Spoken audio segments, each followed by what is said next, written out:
Maha Salvador, may request na mapabilang sa FPJ's Batang Quiapo. Usap-usapan ngayon ang hiling ni Maha Salvador na makapasok sa top-rating teleserye na FPJ's Batang Quiapo. Ayon sa mga balitang kumakalat, personal na request umano ito ng aktres dahil hanga siya sa istorya at sa husay ng cast.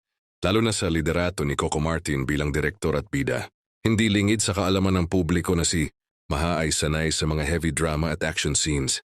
Kaya naman marami ang nagsasabing bagay na bagay siyang maging bahagi ng nasabing teleserye. Lalo na't kilala siya sa pagbibigay buhay sa mga matitinding karakter.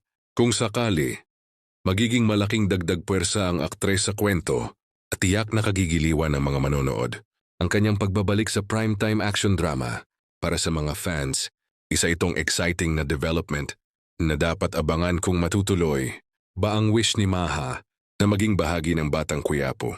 Maalalang nagkasama na ang dalawa noon sa ang probinsyano at HND naman may kakaila. Ang chemistry na meron sina Coco at Maha